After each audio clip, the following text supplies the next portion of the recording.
Putz, você precisa melhorar um pouco seu círculo de amizades. Não, biologia tudo bem, biólogos são legais. Eu vou colocar esse negócio aqui, porque senão alguém aparece e fica achando que eu sou aluno. Isso aqui já impõe uma certa autoridade.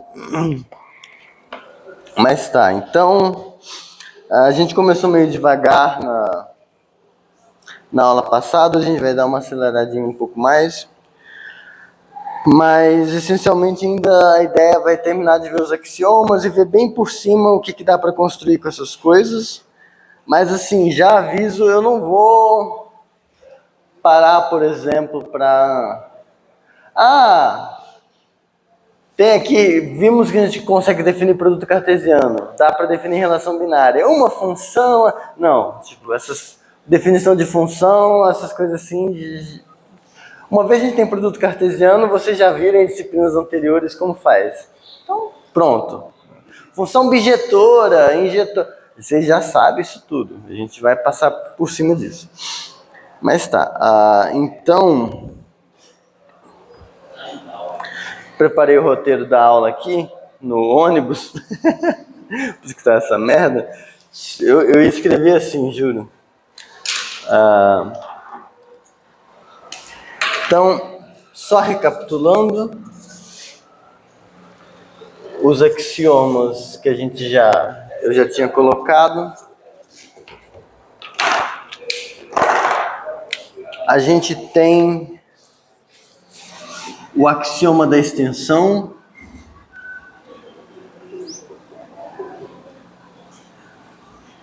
que é o que diz quando dois conjuntos são iguais, então ele lida com igualdade.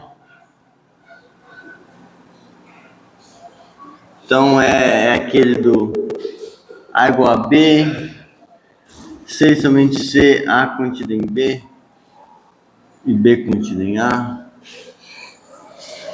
Tá, aí eu falei do axioma da separação, que é, por enquanto a gente vai enunciar ele assim, dada uma propriedade P e um conjunto A, existe essa porcaria, x pertencente a A, tal que P de x. Aí assim, claro que para ser bem cuidadoso, eu devia colocar coisas do tipo, existe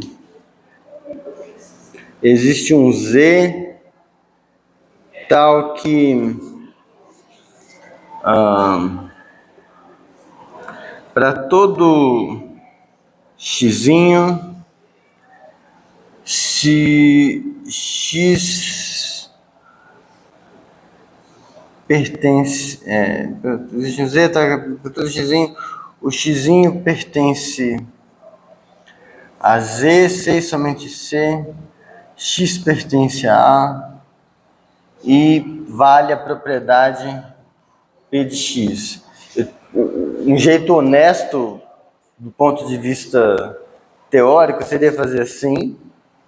Aí eu ia introduzir para vocês essa notação, onde essa notação indica que eu quero pegar o conjunto dos y's, quando eu escrevo isso aqui,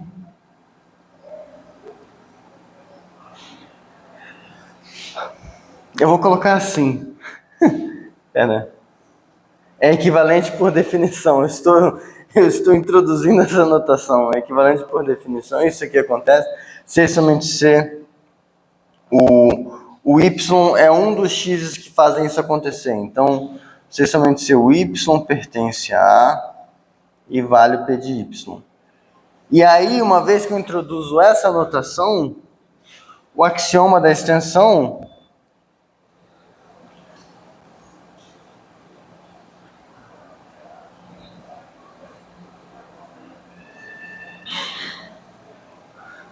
ele garante que esse Z que existe aqui é igual a essa notação aqui. O que eu estou querendo dizer? Essa notação está bem definida. Né? Eu estou sendo muito displicente com algumas coisas, mas tipo, só para dizer, é possível você pode você enuncia as coisas de um jeito um pouco mais honesto, mas dá para você fazer de um jeito mais prático. Tá? Então em geral, vou ser mais prático, eu vou jogar esses detalhes embaixo do tapete, mas no texto isso está explicado com um pouco mais de cuidado, mas só porque, tipo, é importante. Vai que a pessoa nunca viu essa anotação, que diabo é isso também, né? Então essa anotação é só uma abreviação para isso, e é uma anotação que está bem definida, tá? Você não tem dois conjuntos distintos satisfazendo o que essa anotação pede, justamente pelo que chama de extensão. Tá, certo.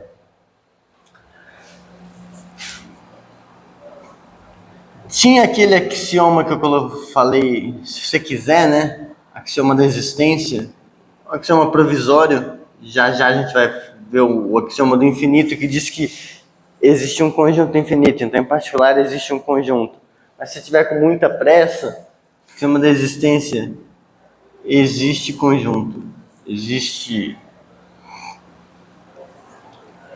Em geral, o pessoal escreve assim: existe x, tal que x igual a x. Enfim, existe alguma porcaria no seu universo do discurso, tá? Você não está trabalhando no vácuo. Então, disso aqui, você tem algumas consequências. Vamos colocar, em vez de x, chamar de existe e, tal que é igual a e. Então, eu tenho um conjunto para brincar. Eu posso, então, pegar o conjunto dos x's que pertencem a E. Eu estou na Bahia, eu tenho que falar E, não E. E, o nome da letra é E. X pertence a E, tal que x diferente de x. Eu posso montar essa coisa.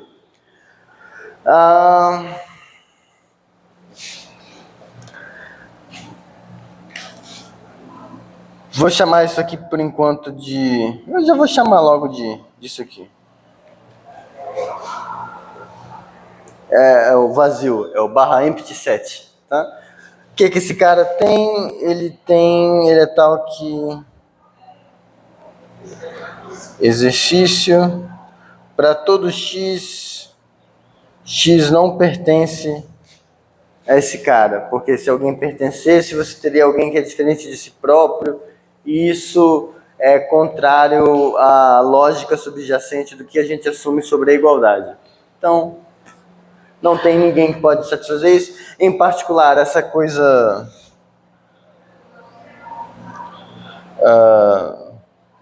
vazio é único pelo axioma da extensão.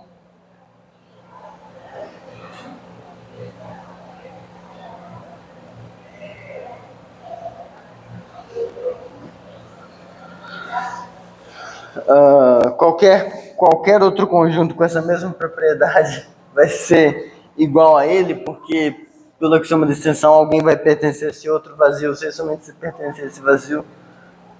Então, é a mesma coisa. Outra coisa engraçada é que o vazio está contido em A para todo o conjunto A. Então, o vazio está na base de tudo. Aproveito para fazer uma pausa para divagação. Sobre o universo.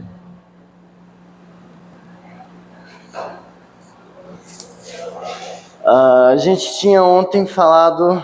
eu falei em divagação, agora já até pôs a mão no queixo, assim. Tipo, agora vem coisa legal aí. Eu falei sobre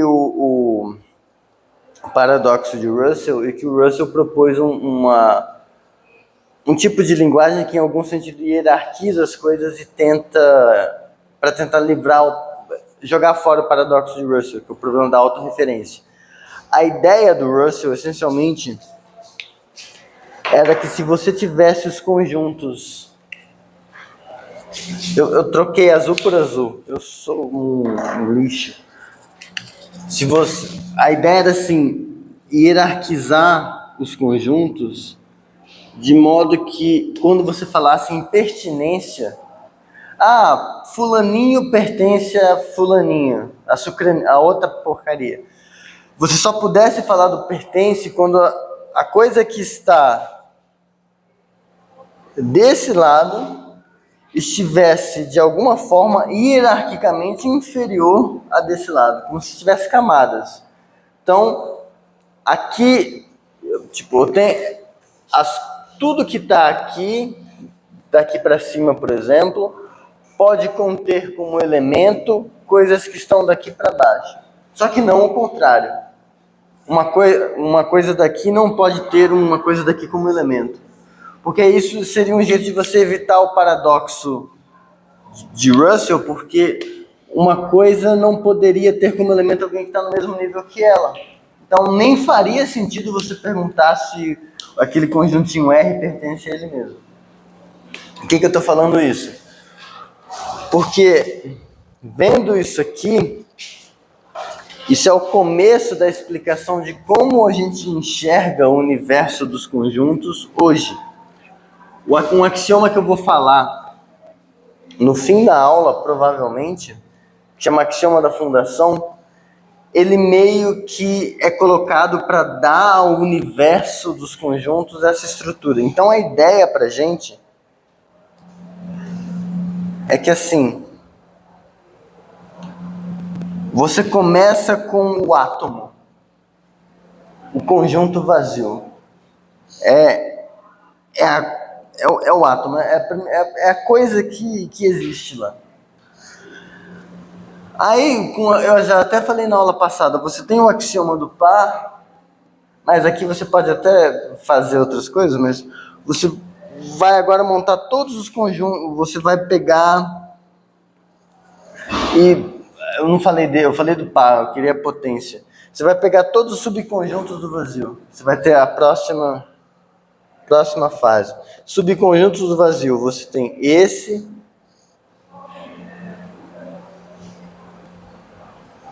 e esse mesmo. Então, já tem mais duas...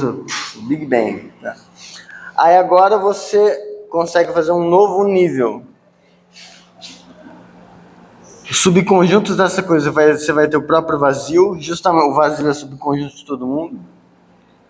Aí você vai ter o conjunto que só tem você vai ter esse, então isso aqui está sempre lá dentro, mas não é porque eu estou pegando esse cara, é porque é o subconjunto. Um outro subconjunto é o cara que só tem esse aqui. O outro subconjunto é o cara que só tem esse aqui. E o outro subconjunto é ele próprio.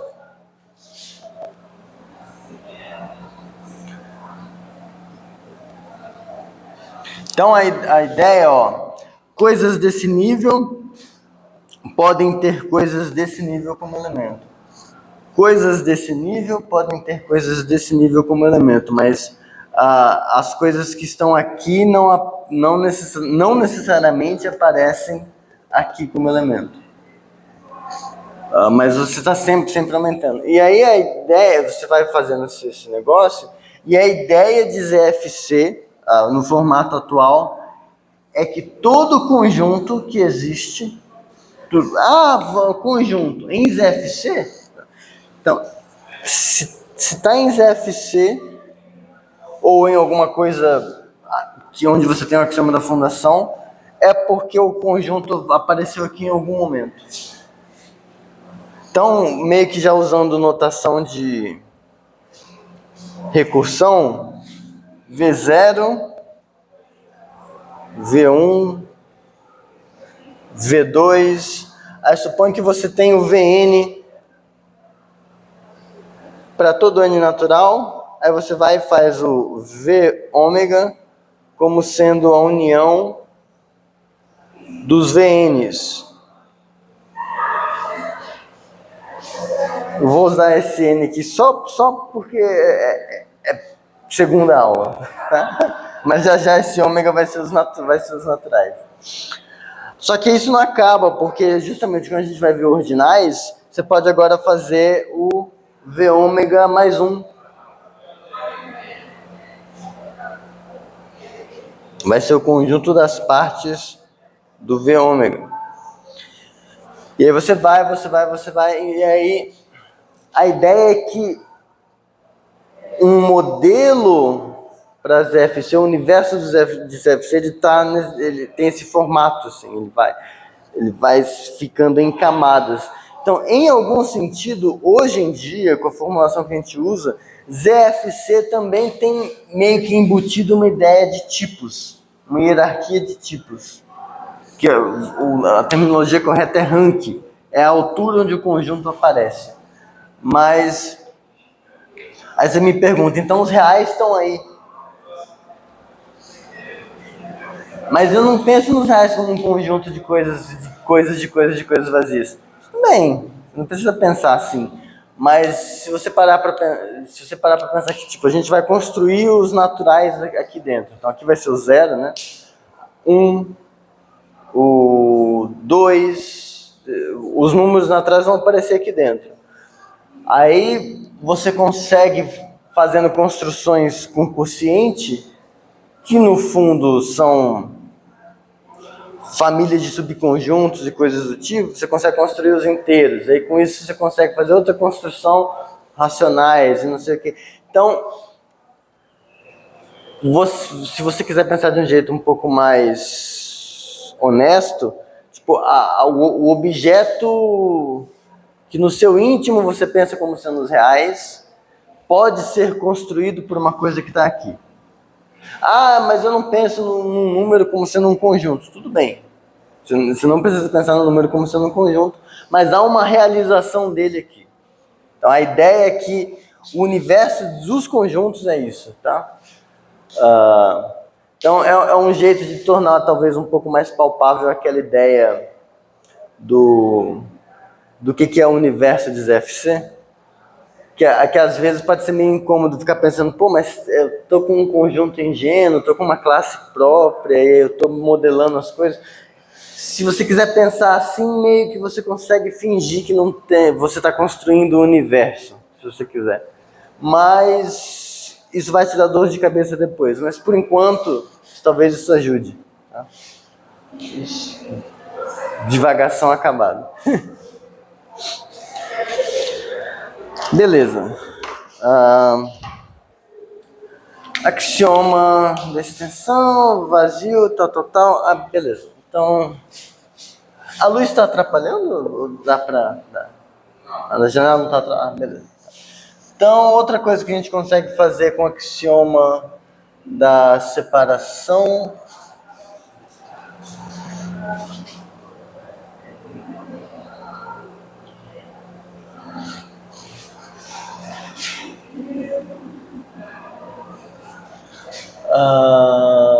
interseções.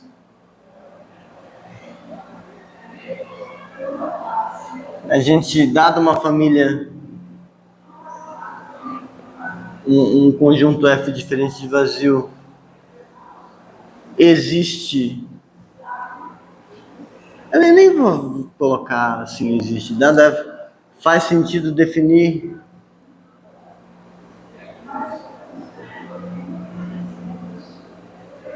a interseção da família F, que é igual ao conjunto dos xizinhos tais que para todo F em Fão, deixa eu ser um pouco mais formal, para todo F pertence a Fão, implica X pertence a F. Que é você dizer, tá pegando as coisas que pertencem a todos os membros do F, tá? Hã? Você só botou o X então aqui. Não teria que você pegar um elemento do F auxiliar. Justo.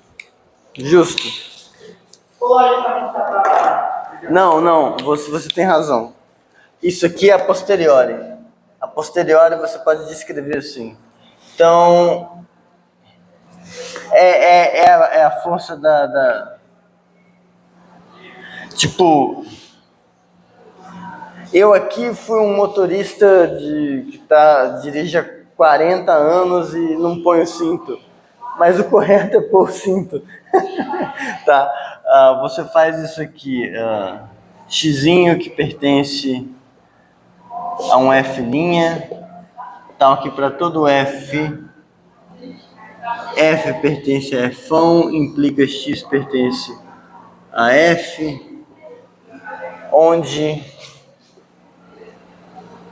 F' é alguma coisa que pertence ao F.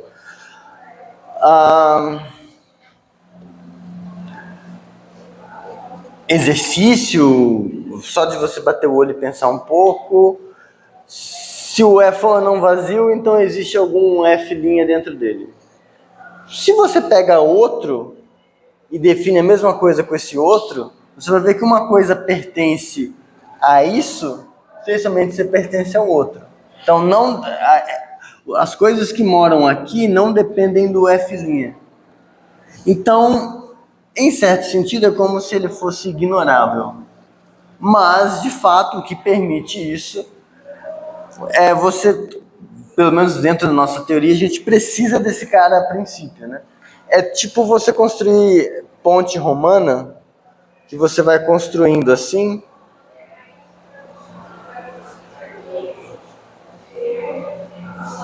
E aí coloca um negócio aqui no meio e depois de pronto você fala, legal, como será que montou? Tipo, será que dá para montar assim? Tipo, você tem que montar de um jeito certo, mesmo que depois pareça que não. Ou se você encheu de terra aqui e depois tirou. Você precisou da terra em algum. Isso aqui é como se fosse uma terra que você precisa, depois você tira. Eu não sei engenharia civil, mas acho que deve ter alguma analogia desse tipo para construções, tá? A observação do... Se fosse vazio, É isso que eu ia falar. teria algum jeito de. Então, essa é a segunda observação. A primeira observação é: se o F fosse vazio, a interseção do vazio seria o universo.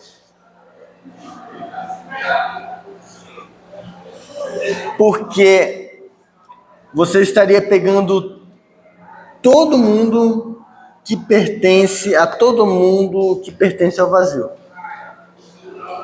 Para alguém não estar na interseção do vazio, precisaria haver alguém no vazio tal que esse carinha que você pegou não pertence. Portanto, todo mundo pertence a essa coisa. Para um xzinho não pertencer à interseção do vazio, é porque, vamos negar isso aqui, existe um desgraçado, existe um F que pertence ao vazio, tal que... Então, claro, aqui a gente está fazendo a definição sem essa coisa, né? Porque aqui essa definição depende que ele seja não vazio. Se eu estendesse para o caso onde é não vazio, para um xzinho não estar aqui, teria que existir um F pertencente ao vazio, tal que o X não pertence ao F. Ora, não existe isso. Então, isso aqui nunca acontece. Portanto, isso nunca acontece. Ou seja, isso sempre acontece. Mas isso sempre acontece porque isso aqui é o universo. Mas a gente mostrou na aula passada que não pode existir um conjunto universo. Não pode existir um conjunto que contenha todos os elementos. Sempre tem que ter alguém de fora. Portanto, a gente precisa tirar, se a gente quiser definir assim. A outra observação é a seguinte: há quem faça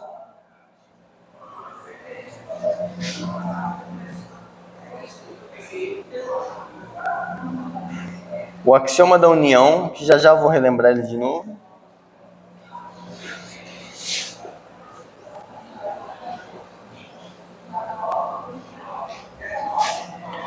Que aí define assim: interseção do F são os x que pertencem à união,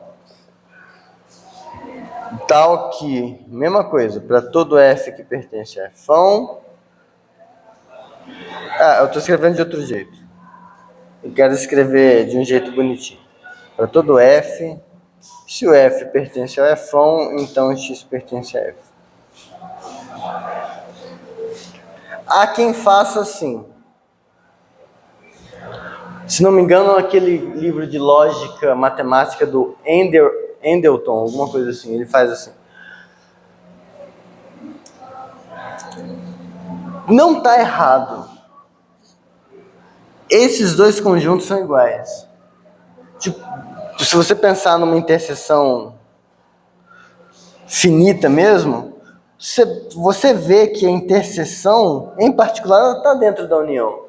Então tudo bem, você pode fazer isso. Em algum sentido, há até uma elegância nessa ideia. Quando você faz isso, se você faz a interseção do vazio, isso aqui dá o próprio vazio. Porque você vai... Isso aqui, a união do vazio é o vazio, e aí você está pegando todo mundo que está no vazio, que alguma coisa acontece, está pegando um subconjunto do vazio, e aí fica tudo certo. Qual que é o problema disso? O problema disso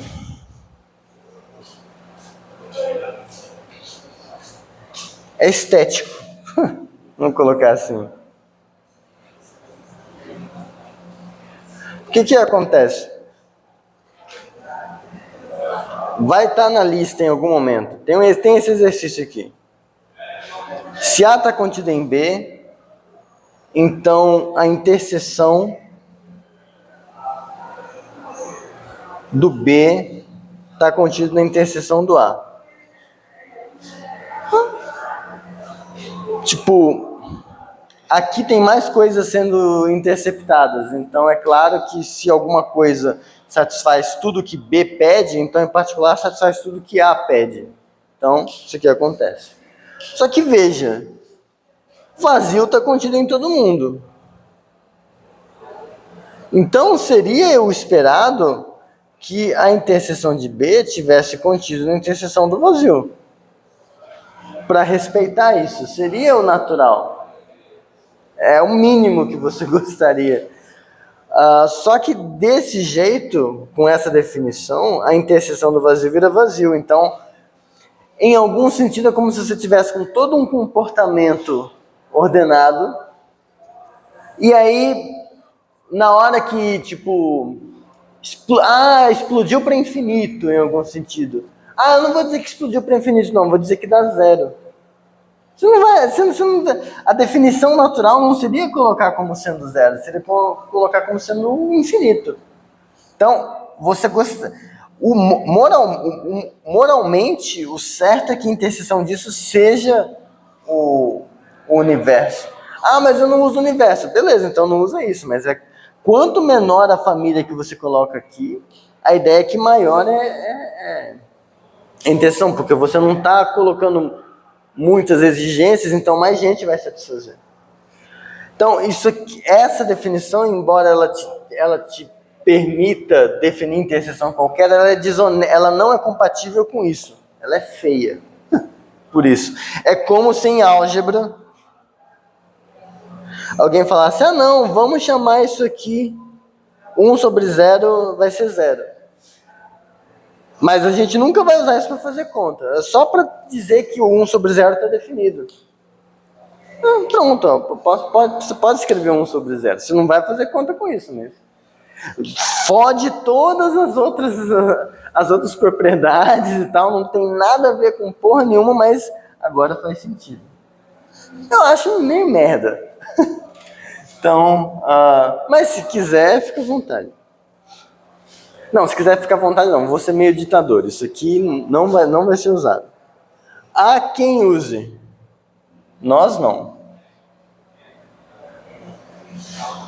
Tá? E pode fazer isso, então? Sim, claro. De gramática.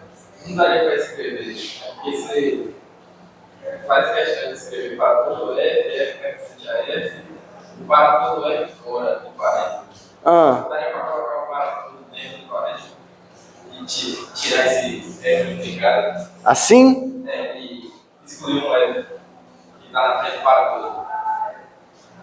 Ah, assim. Isso. Para todo F seja F.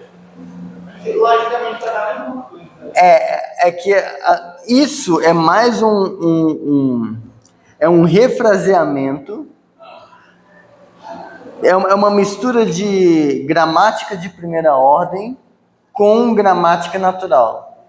Porque quando a gente fala para todo F, se F pertence ao Fão, então X pertence a F, o que a gente está querendo dizer é que o X pertence a todo F que pertence ao Fão. Ou, em outras formas, para todo F1 para todo F que pertence ao F cursivo, X pertence a F.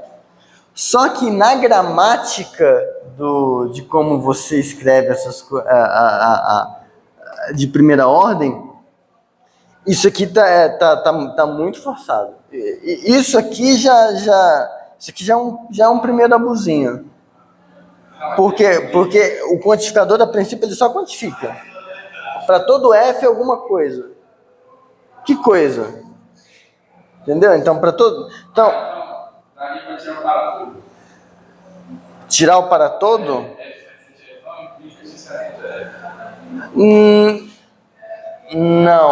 Não, porque aí é que eu tô com esse F, eu tô falando de um F específico. Eu quero que seja todo F no Fão. Aí isso que a gente falou. Seria tal que F pertence a F não implica que X pertence a F. Ah, você está falando assim, F aqui. Ah, mas é porque, veja, isso aqui, a rigor, é uma fórmula onde X é a variável livre. Então, se eu escrevo essa fórmula está correta. Só que essa fórmula tem duas variáveis livres. Então, a princípio, ela muda a depender do F que eu coloco aqui e do X que eu coloco aqui. Então, se eu escrevo dessa forma, dado que quando a gente escreve nessa notação de conjunto, a gente implicitamente exige que seja uma fórmula que só tem X como variável livre, é porque eu estou dizendo que isso aqui é uma constante. Então, no fundo, eu estou dizendo que esse é um F que, tipo, isso aqui eu nem, tipo, F pertence a Fão, então isso aqui acontece. Tá tipo aquelas implicações à toa, tipo, eu não precisava nem colocar isso. Só precisaria colocar que X pertence a F. Porque esse F pertencente a Fão, ele não... É como se esse F tivesse fixo. Entendeu? F pertence a Fão, então X pertence a F. Como esse F está fixo, e a gente está já pegando ele na Fão, isso aqui é sempre verdadeiro.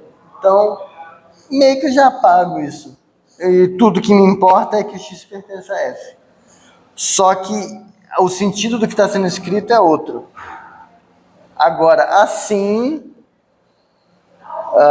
para todo F que pertence a Fão, X pertence a F, ainda há uma fórmula onde a única coisa que não está quantificada é o X. Então, assim, a ideia é que se eu troco o X, eu troco possivelmente o valor, se é verdadeiro ou falso. As outras coisas todas estão presas, assim, então os critérios vão ser os parâmetros estão fixados. Isso aqui é parâmetro, isso aqui é variável livre. Então troco X, troco o valor possível. Aí aqui eu estou falando exatamente o que eu queria, que era para todo F aqui. Mas, de novo, isso é meio que um abuso de linguagem. A gente não está usando a gramática que a gente vai ver que tem que ser, que ela é toda recursiva. Você tem uma sentença, aí você coloca um para todo e a sentença. Tem toda uma putaria. A gente vai ver esse negócio com calma. Se você quiser escrever assim, de boa. Esse é só o jeito um pouco mais formal dentro da gramática. Mas no dia a dia, E isso a gente escreve assim mesmo. Ou até mete um portuguesão assim, x pertence a f para todo f que pertence a f1, tudo bem. Mas isso a gente vai ver direitinho lá quando tiver em teoria de modelos, que a gente vai ver o que é uma fórmula, como, dado um alfabeto, uma gramática, como que a gente monta as fórmulas, tudo. Mas não sei se respondeu. Respondeu, agora é o que me incomoda na primeira, esse para tudo F, quem é o F? Qualquer coisa. Realmente, qualquer coisa no universo. Qualquer coisa. Números reais, números complexos, pi, uma variedade com bordo em dimensão 50, não importa. Toda coisa. Isso aqui está correndo no universo. Esse quantificador está correndo em tudo aqui. Agora o que acontece é, quando o F que eu pegar tornar isso verdadeiro, isso tem que ser verdadeiro. Então implicitamente é um F pertencente à versão. Isso. Então não é qualquer. É um F no universo do discurso. Sempre que a gente falar um para todo alguma coisa, esse para todo tá aqui. É onde a coisa acontece, o universo. Porque uma aula me incomodou quando você fez X, X não pertence a X, sem dizer onde X está. Ele está no universo. Ele tá... Pode, se você tiver uma árvore aqui dentro. Entendeu? Então, aqui esse para todo ele está quantificando aqui. Agora eu entendi o seu problema, porque a gente está sempre acostumado a para todo. E aí você diz onde está. Sim, quando a gente escreve assim é porque essa coisa está correndo no universo do discurso. É a maior coisa possível. É que aqui,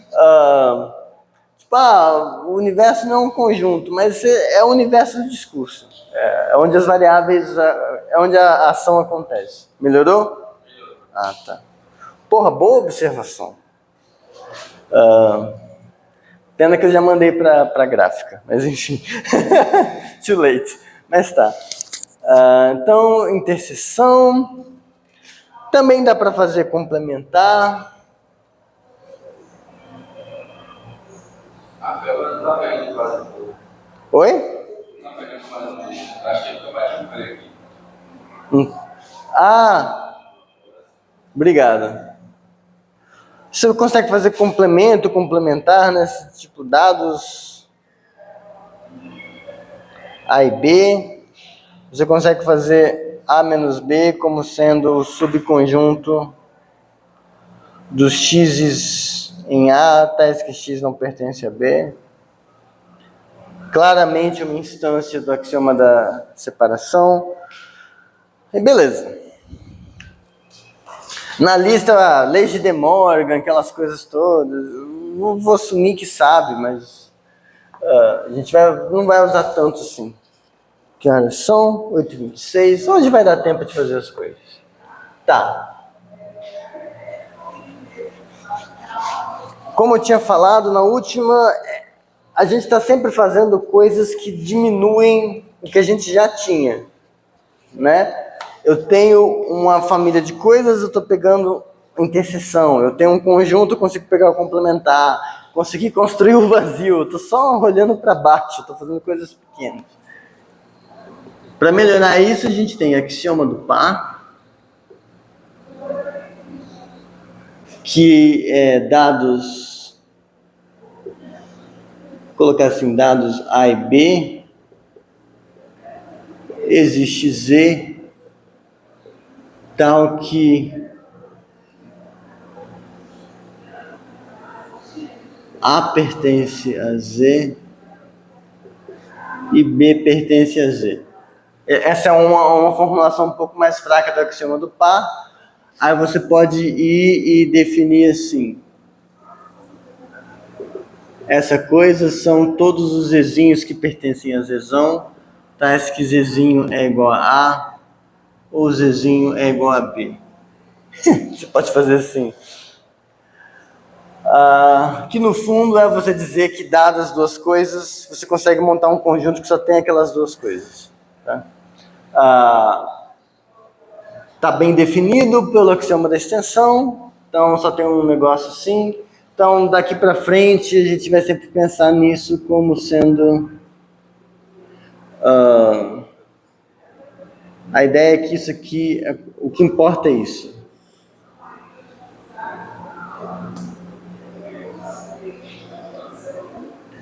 Tá?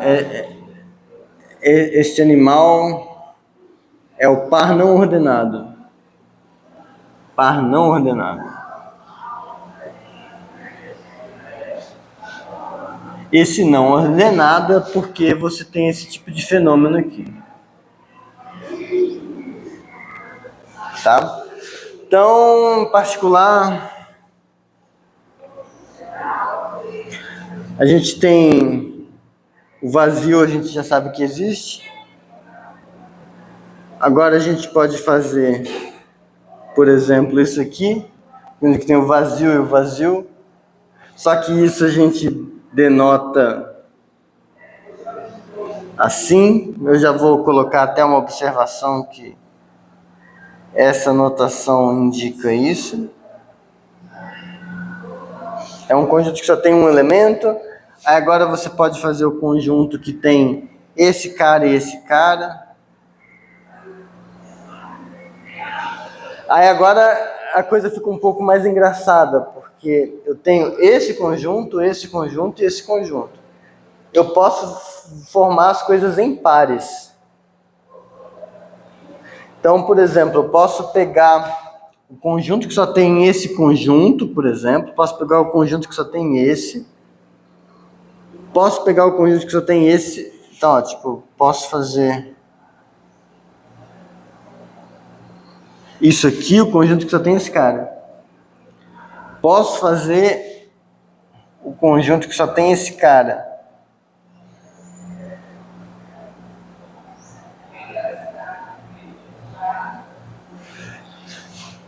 Esse aqui eu já fiz. Mas agora eu posso fazer o conjunto que tem as combinações de dois caras entre esses aqui. Tipo, tem esse e esse, esse e esse, esse e esse, essas combinações todas. Só que trivia.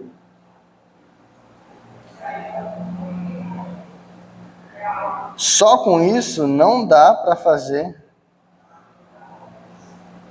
isso aqui, por exemplo, vazio.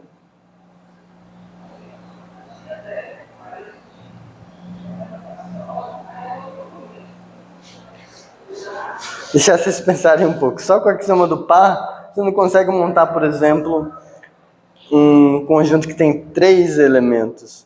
Só dá pra botar no máximo 2. Tipo, você consegue até fazer uns truques do tipo assim, ó.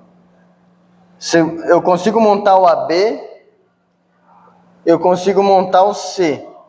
Beleza, agora eu consigo montar o conjunto que tem o AB e que tem o C. Mas como que eu vou montar o conjunto que tem só A, B e C?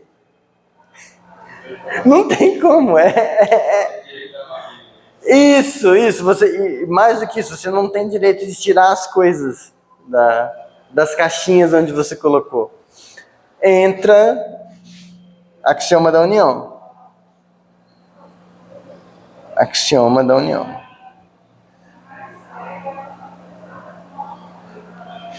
Que essencialmente diz que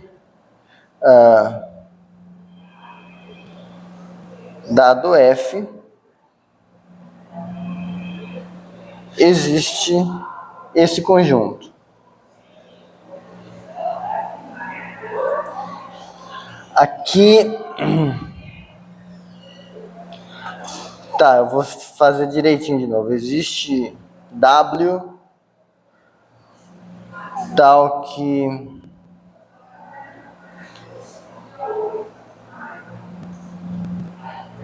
Y pertence a W, W pertence a W, né? Wzinho pertence a Wzão, C e somente C.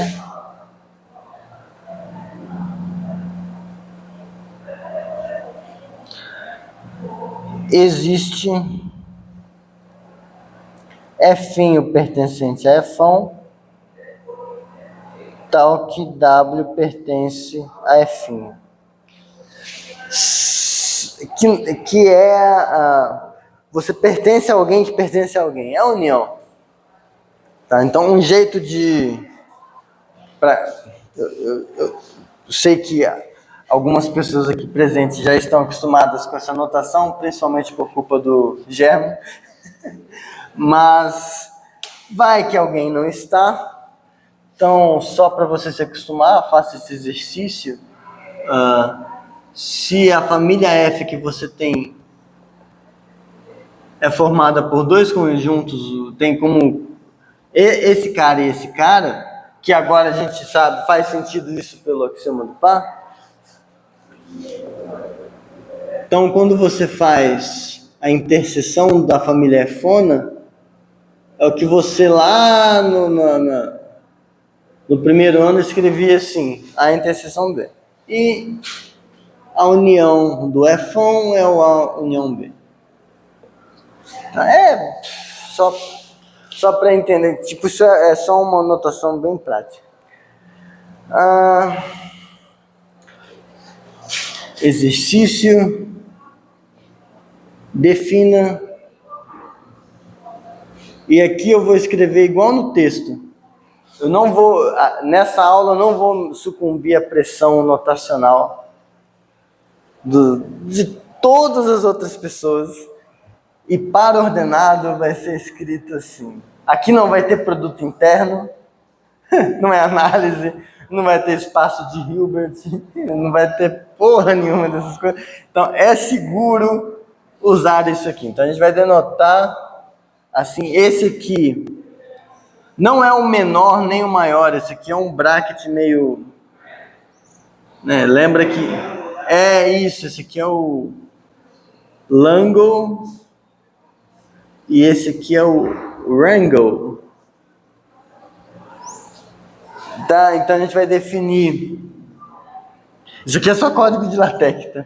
A gente vai definir isso aqui como sendo isso.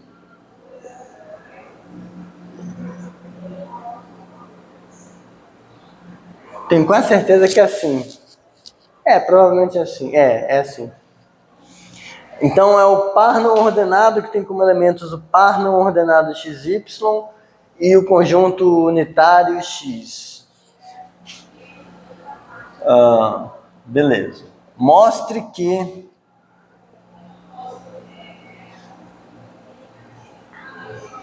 essa coisa é igual a essa coisa. C e somente C.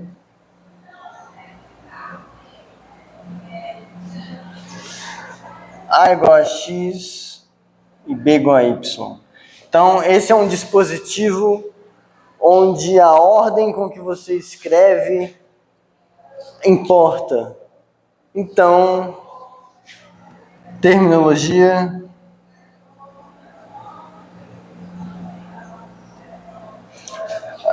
X, essa coisa aqui é chamada de par ordenado.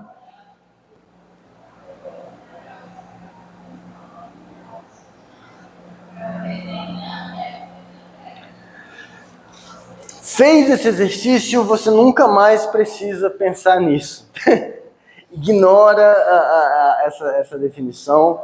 O máximo, a graça dessa definição, ou de outras que tenham o mesmo comportamento, é que isso está dizendo que a teoria que a gente está construindo com conjuntos, ela é capaz de implementar função. A gente vai conseguir implementar funções com isso, usando conjuntos. Funções são conjuntos? Isso é um problema epistemológico bem mais profundo. A questão é, em ZFC eu consigo implementar o que eu entendo como função usando conjuntos.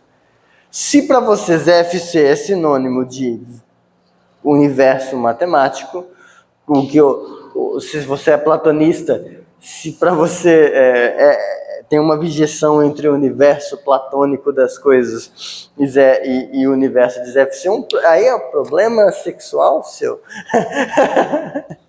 É uma parafilia sua. Tá? Eu não sou platonista, então esse problema não é meu. Para mim, eu tô aqui só escrevendo um montão de coisas divertidas que as pessoas, por algum motivo, pagam para eu fazer. Mas tá, isso é um exercício legal. É meio chatinho, mas cria caráter fazer uma vez na vida. Eu devo ter feito umas 15. Eu já tô com muito caráter. Então, mas, enfim. Temos par ordenado. Deixa eu só ver as horas. 8h38, beleza. Aí aqui, tendo par ordenado, a gente fica querendo montar o conjunto de pares ordenados. A gente quer montar, a gente está a um passo de fazer cartesianos. Para isso, o que eu vou fazer é introduzir o que chama da potência.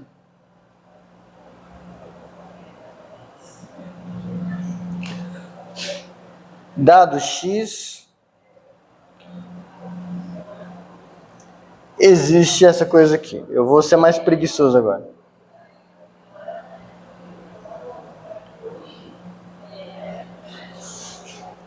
Essa notação pode ser um pouco problemática, mas o axioma está falando que existe. Então, em certo sentido, dá para traduzir isso daquele jeito. Existe um conjunto W, tal que uma coisa pertence a W, C e somente C é um subconjunto do X. É só para ser mais econômico. Tá? Então, existe isso aqui. Isto é, o conjunto de todos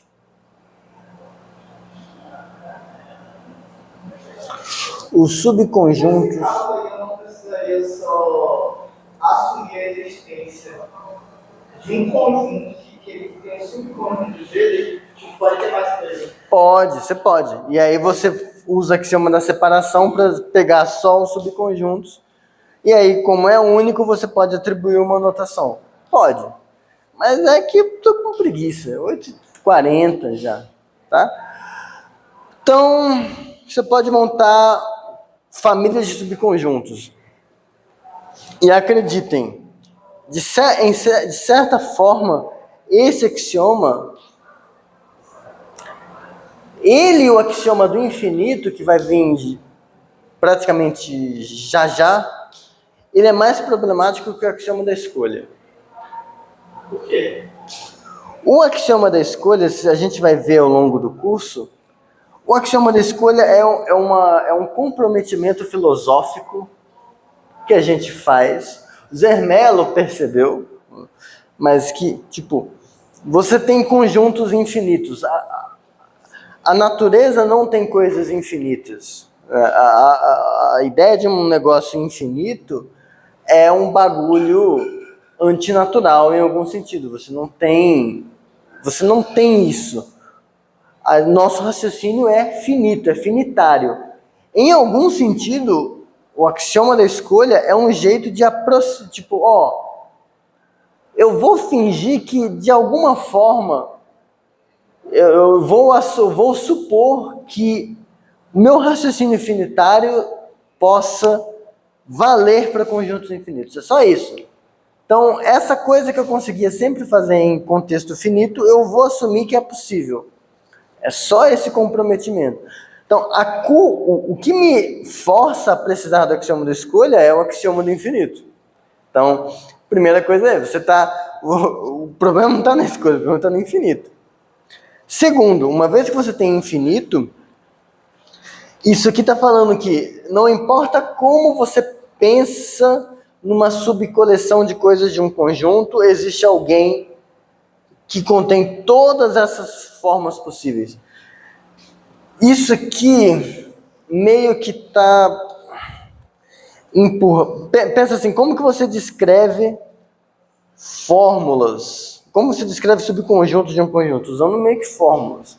Então meio que isso aqui você está colocando muita coisa lá dentro. Então meio que isso dá um boom muito grande no tamanho dos conjuntos, de alguma forma, porque você está colocando coisas de forma restrita.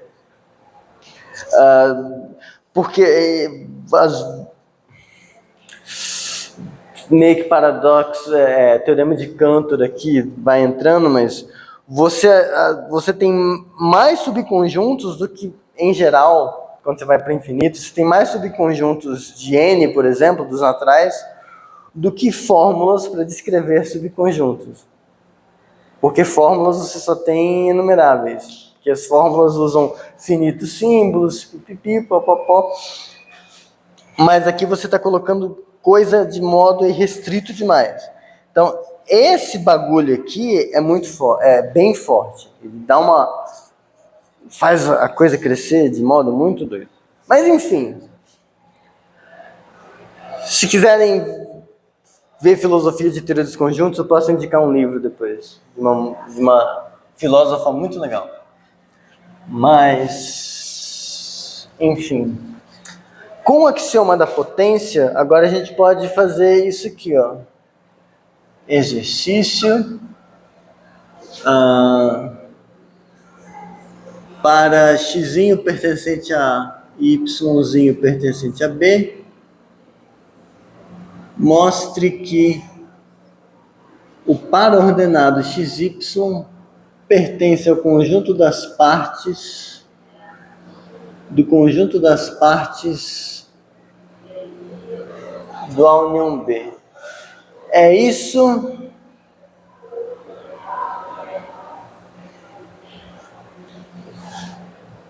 É isso. Subconjunto, isso. É porque, vamos ver, isso está contido aqui.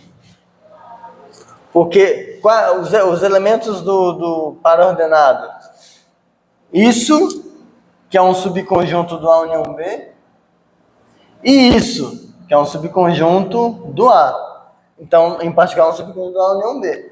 Então, esse cara está contido aqui dentro. Mas se está contido aqui dentro, é porque ele pertence a esse animal. Para que isso serve? Para isso aqui. Definição. A cartesiano B é igual ao conjunto... Eu vou ser pedante aqui.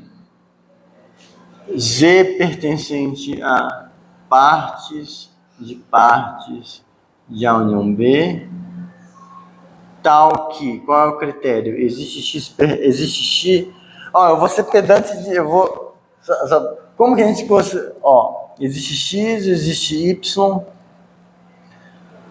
tal que X pertence a A e Y pertence a B, e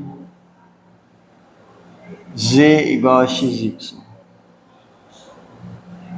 Só para ser pedante uma vez. No futuro, a gente vai escrever, tipo, existe X pertence a A, existe Y pertence a B.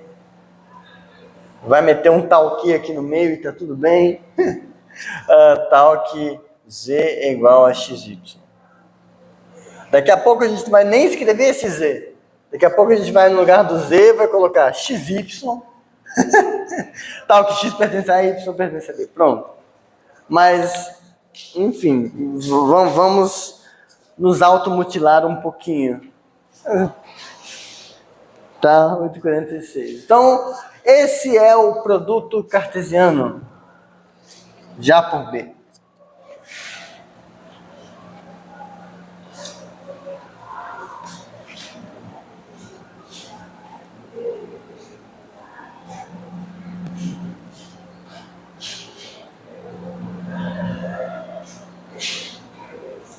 Cujos elementos são os pares ordenados, onde a primeira coordenada está no A, a segunda coordenada está no B. Então, temos agora relações binárias.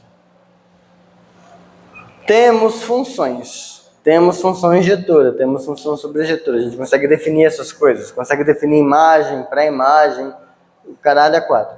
Não vou falar dessas coisas. Se por algum motivo esqueceu, tem no texto, tá bom? Mas então, funções e o escambau. Isso tudo aconteceu aqui, beleza. Agora,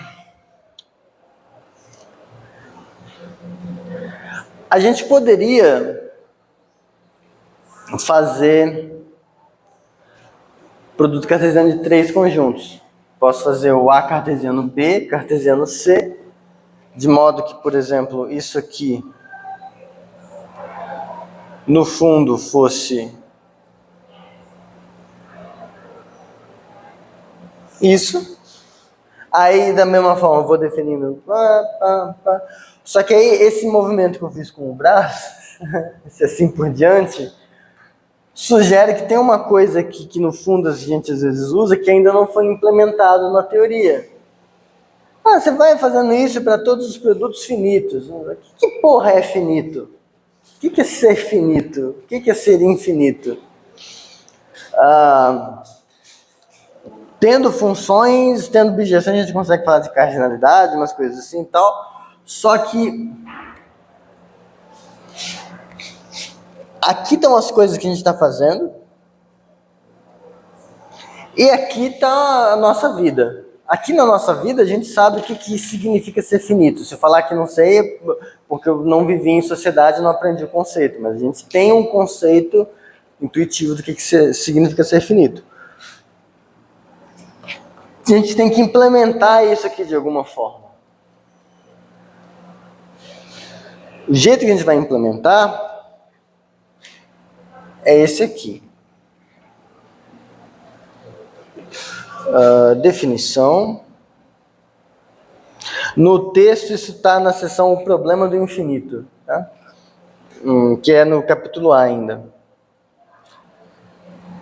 Um conjunto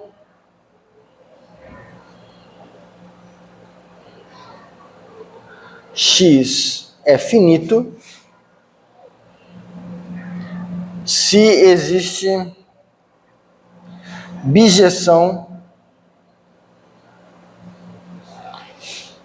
entre X e um natural.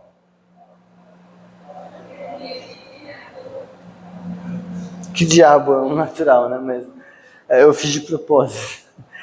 Então, tem uma bijeção entre X e um natural. E um número natural. Mas aí a gente entra no problema. Bijeção entre um conjunto e um número. Como que eu vou falar de números aqui? Construção de von Neumann. Se você tiver... Que horas são, por gentileza? Tá. Dá pra entrar nisso aqui.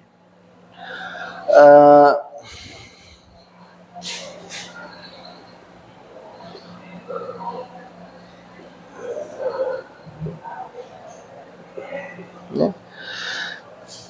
Então, número natural, a ideia é que são os números que a gente usa para contar coisas, quantidade de coisas. Tem o problema da contagem, de como que você indexa a contagem. Se você quer permitir coleções vazias nas coisas que você conta. A gente está em teoria dos conjuntos. Seria completamente não natural eu dizer que eu não vou contar o vazio, porque pipipi, popopó, é uma ideia que historicamente demorou. Não, o vazio é tão legítimo quanto qualquer outro conjunto. A gente quer contar ele, então vai ter que ter o zero. Tá? Mas a ideia é que em ZFC,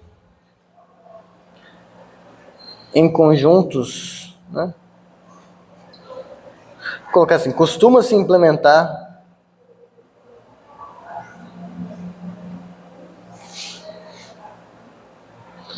a gente faz uma implementação, digamos, a gente define o que é número natural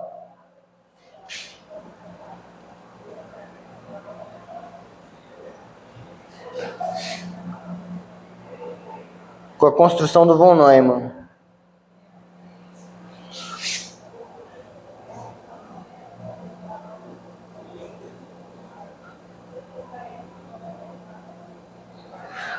Que é aquela que vocês já estão cansados de ver, porque vocês, de novo, já conhecem o German, então ele já falou dessas coisas para vocês. E eu já devo ter falado dessas coisas para vocês, mas é aquela coisa de que, bom, o zero vai ser o vazio.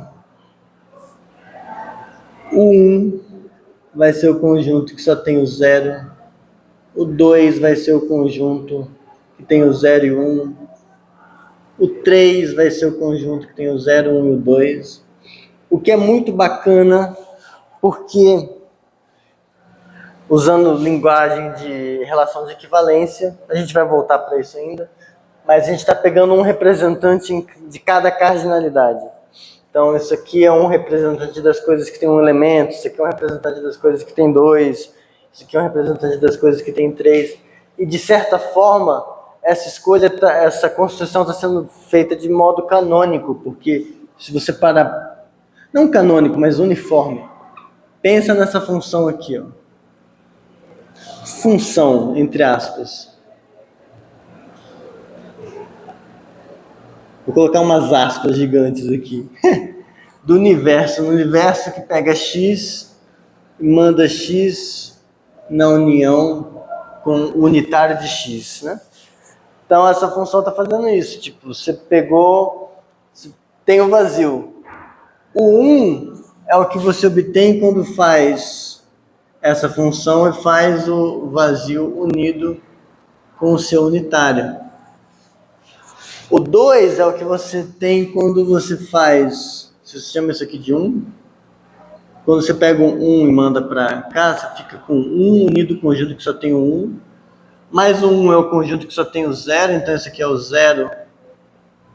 O conjunto que só tem o 0 unido com o conjunto que só tem o 1, mas isso aqui é 0, 1. Então você está com esse jeito uniforme. A ideia é que cada natural você faz assim. O problema é que, veja, de um ponto de vista técnico, eu teria que definir todos eles. Tem que ter 0, 1, 2, 3, 4, 5, 18, 19, 20, 42. Teria que definir um por um. A gente faz de um jeito um pouco mais esperto. E faz isso aqui. Definição. É interessante essa construção também, sei que tem 1 pertence a 2, 2 pertence a 3. Sim, você já tem uma noção de ordem aqui. Isso vai ser a boa ordem dos naturais. Já. É essa, a ordem. Isso aqui é um caso particular de ordinal. Tá? Não vou dar spoilers. Muita informação. Mas isso não é acidental e é muito bem-vindo. Isso é muito útil. Você tem a pertinência refletindo a ordem usual. Porque você tem a construção do Zermelo é assim. O vazio é o 0. Deixa eu escrever desse lado. 0 é vazio. Aí o 1 no Zermelo vai ser o conjunto que só tem o 0. Beleza. O 2 vai ser o conjunto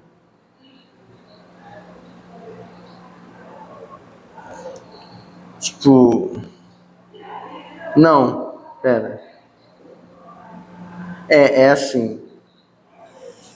Que é o conjunto que tem o vazio. Ele vai colocando novas camadinhas.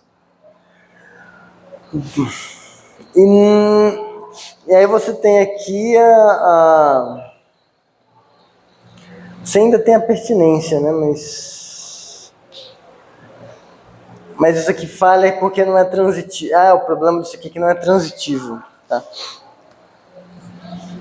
Mas tem outras construções, né? Tipo essa aqui que eu estou fazendo do Zermelo. Mas essa aqui é muito melhor. Vocês vão ver depois. Você quer linkar a ordem que você tem na frase mesmo, tá? Sim. Entre outras coisas. Isso aqui é muito mais geral. Esse é o negócio. Isso é um caso particular do que acontece com uma coisa que chama ordinal, número ordinal. Então, com essa construção, números naturais se tornam um subcaso de número ordinal. Mas vamos lá, senão eu não dou conta. Um conjunto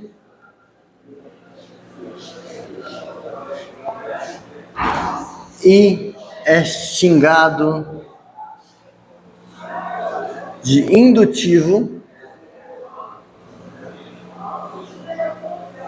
se o vazio pertence a I e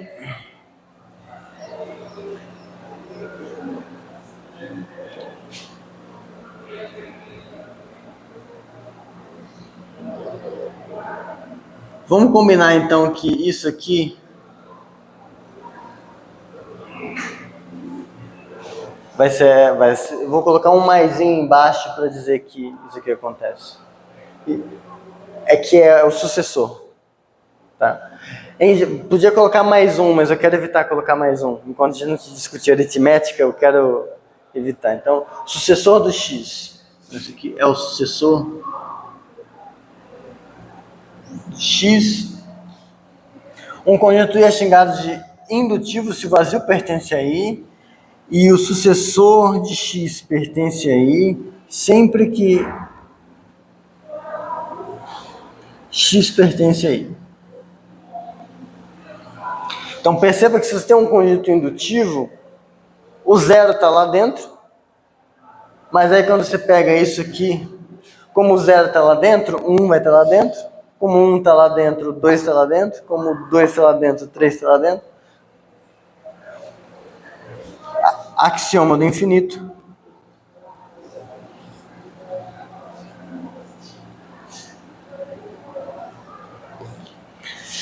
Existe um conjunto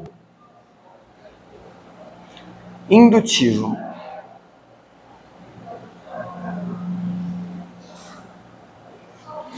Definição: ômega é o conjunto. Existe um conjunto indutivo I. Definição: ômega é o conjunto de todos os n's que pertencem a esse conjunto indutivo, tais que para todo J no universo, se J é indutivo, então X pertence a J. De certa forma, pensa assim, todo conjunto indutivo tem pelo menos o vazio como elemento e todos os sucessores do vazio. Eles sempre vão ter isso em comum. Ômega é essa parte em comum. Então, ômega é a interseção de todos os conjuntos indutivos. Porque é aquela coisa, quando eu digo que existia um conjunto indutivo, poderia ser que além do vazio, eu tivesse estrelinha. Estrelinha pertence a I. Aí o sucessor de estrelinha também ia pertencer. E não sei o quê. Mas essa coisa poderia ser um animal que não apareceu aqui. Podia ser um pato. Aí você ia ter o sucessor do pato. Aí o sucessor do pato. Isso nada contra patos, mas para os naturais você não quer patos, você quer só as coisas que vieram do zero, do seu primeiro elemento, a partir da sucessão. Então, isso aqui a gente define assim, é chamado de conjunto dos números naturais.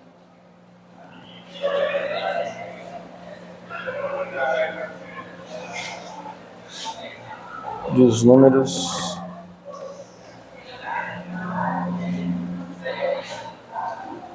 naturais. Exercício: ômega é indutivo. O nome desse nome indutivo tem um cheiro de indução. De fato,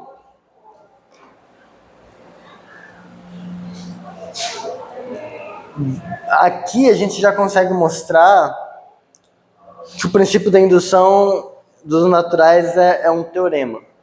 Se você tem uma propriedade que vale para o vazio e ela vale para o sucessor de x, sempre que o x satisfaz a condição, então ela vale para todo mundo nos naturais. Então vai valer essas coisas. Mas, enfim, esses detalhezinhos mais técnicos, eu vou montar uma primeira listinha de exercícios só para deixar listadas essas coisas, que não vai ser nem exercício, é mais uma coisa para você... Ah, tá, lei vale, porque tá no texto, tem as demonstrações, mas só para não ocupar tempo da aula com isso. Porque assim, no capítulo A que eu estou seguindo, a gente teria uma primeira discussão sobre o axioma da escolha. Porque quem que está faltando agora? Né? Agora está faltando, para terminar a lista dos axiomas, está faltando o axioma da escolha,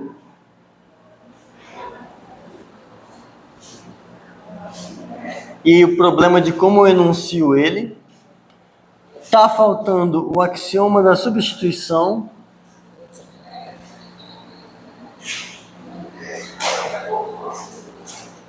E está faltando o axioma da fundação.